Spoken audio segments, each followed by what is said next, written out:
आज पूरा भारत राममय है। भारत का बच्चा जय जय श्री राम बोलेगा। भारत का बच्चा जय जय श्री राम बोलेगा। और बजरंग बली से बड़ा भक्त हनुमान जी का कोई नहीं। और बजरंग बली से बड़ा भक्त हनुमान जी का कोई नहीं। अबे पढ़ाई लिखाई में ध्यान लगाओ, IAS बनो और देश को संभालो, लेकिन नहीं।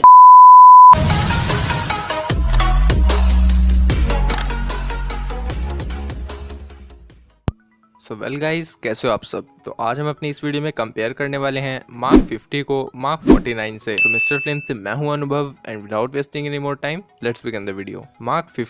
मार्क 50 इन्फिनिटी वॉर तक का और पुराने सारे आर्मर से सबसे एडवांस आर्मर था, जो कि बहुत सारी कैपेबिलिटीज और यूजफुल फंक्शंस के साथ आया। मार्क 50 टोनी का ऐसा फर्स्ट सूट था जो कि नैनो टेक्नोलॉजी पर बेस्ड था। यह आर्मर मिली वेपन्स, बैकअप टूल्स और फ्लाइट इनहेंसमेंट के साथ आया। स्टार्क ने इस आर्मर का यूज किया ग्रीनविच विलेज में और बैटल ऑफ टाइटन में। ये पूरा का पूरा सूट स्टार्क के चेस्ट पर लगे आर्क रिएक्टर जो कि डिटैचेबल था, और ये बात पता चली एंड गेम में, बट ये पूरा का पूरा सूट उसी पर छुपा हुआ था और डबल टैप करने पर ये स्टार्क की पूरी बॉडी को कवर कर लेता था। ग्रीनविच विलेज में कल ऑब्सिडियन और इबोनी मॉ की लड़ाई के दौरान इसने कल ऑब्सिडियन के अटैक को अपनी शील्ड से रोक लिया और अपने क्लस्टर कैनन की मदद से कल ऑब्सिडियन को वापस इबोनी मॉ की गोद में भेजा। इसके पावरफुल फुट थ्रस्टर्स ने टोनी को एक एक्यूरेट टाइम में क्यू शिप तक पहुंचा दिया था। बैटल ऑफ टाइटन के दौरान टोनी ने इसी सूट की मदद से एक लार्ज पिलर को गंजे के सर पर मारा और इसी आर्मर ने स्पाइडरमैन के साथ मिलकर इन्फिनिटी गॉन्टलेट को ऑलमोस्ट थैनोस के हाथ से निकाल ही दिया था। और जानने के लिए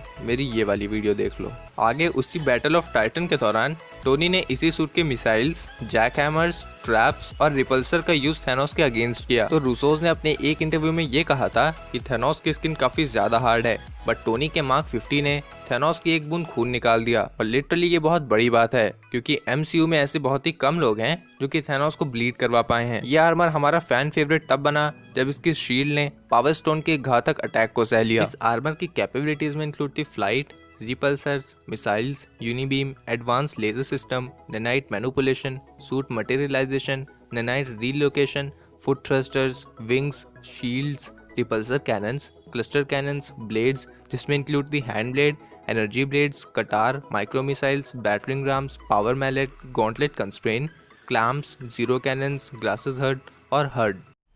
मजा आया। वीकनेस तो लिमिटेड नैनो टेक्नोलॉजी पार्टिकल और एक हैवी डैमेज होने की वजह से बैटल ऑफ टाइटन में लास्ट पॉइंट पर ये टोनी के पूरे फेस को कवर नहीं कर पाया। तो क्यू शिप में जाने के बाद ये फ्राइडे की एक्सेस से बाहर चला गया, जिसकी वजह से इस आर्मर के बहुत सारे फंक्शंस काम करना बंद कर दिए थे। नाउ मार्क 49 को रेस्क्यू आर्मर भी कहा जाता है, और ये आर्मर टोनी ने पेपर पॉट्स के लिए बनाया था। पेपर पॉट्स ने इस आर्मर का यूज किया बैटल ऑफ अर्थ के दौरान थैनोस की आर्मी से लड़ने के लिए। अब ये कहा जाता है कि टोनी ने इस आर्मर को इन्फिनिटी वॉर से पहले ही बना दिया था, बट पेपर टोनी का लाया हुआ कोई भी गिफ्ट नहीं लेती। इसी वजह से टोनी ने इस सूट को बनाकर गैराज में डाल दिया था। लेटर एंड गेम में इसका हेलमेट पहना मॉर्गन ने। तो इस आर्मर में एडवांस और न्यू डिजाइन फीचर यूज किए गए और इसमें Iron Man's new generation heat arc reactor use किया गया। रेस्क्यू आर्मर का डिजाइन इंस्पायर्ड था कॉमिक्स और उसके एनिमेशन शोज से। तो इस सूट में ब्लू और gold colour scheme with silver exo structure का यूज किया गया। इस आर्मर का स्लीक डिजाइन इंस्पायर्ड था मार्क 50 से और इसकी कुछ कैपेबिलिटीज और वेपन्स इंस्पायर्ड थे वॉर मशीन मार्क 4 से। इस सूट को पावर मिलती थी इसमें लगे हुए 20 माइक्रो RTS से। तो रेस्क्यू आर्मर को प्राइमरी डिजाइन किया गया था सर्च और रेस्क्यू ऑपरेशंस के लिए,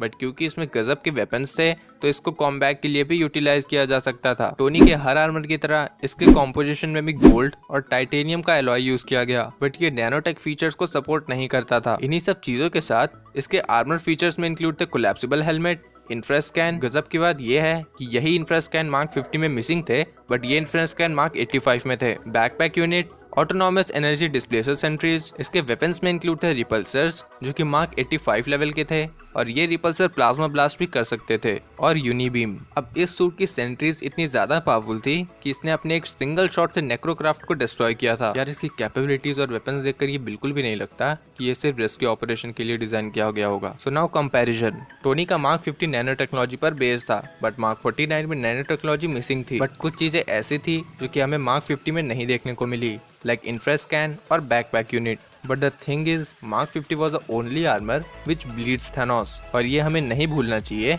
कि इसने पावर स्टोन के एक जोरदार हिट को रोका है, और नैनो पार्टिकल होने की वजह से टोनी इससे कोई भी वेपन बना सकता था। बट मार्क 49 में ये पॉसिबल नहीं था। मार्क 49 ने सिर्फ थैनोस की आर्मी का सामना किया और हमें इसका ज्यादा रन टाइम भी देखने को नहीं मिला, तो हम और इसके बारे में कुछ ज्यादा नहीं कह सकते। वहीं मार्क 50 ने थैनोस और थैनोस के चेलों को भी फेस किया, और सिर्फ फेस ही नहीं किया, उनका फेस बिगाड़ा। तो यार ऑल दो हमारे इस बैटल के विनर है मार्क 50। तो आपको हमारे इन दोनों सूट्स का कंपैरिजन कैसा लगा हमें कमेंट सेक्शन में जरूर बताइएगा, या फिर हमसे कोई भी इन्फॉर्मेशन छूट गई हो वो भी हमें कमेंट सेक्शन में जरूर बताइएगा। मार्वल के कुछ ऑसम अपडेट्स और मीम्स देखने के लिए हमें इंस्टाग्राम पर फॉलो करना ना भूलें, और अगर आपको हमारी बताई हुई इन्फॉर्मेशन पसंद आई हो तो इस वीडियो को लाइक भी कर दीजिएगा, वीडियो को अपने आजू बाजू शेयर कर देना, और अगर चैनल पर नए हो तो प्लीज यार सब्सक्राइब कर देना। और मैं मिलता हूँ आपसे किसी ऐसे ही नेक्स्ट वीडियो में। It's mister flame signing off.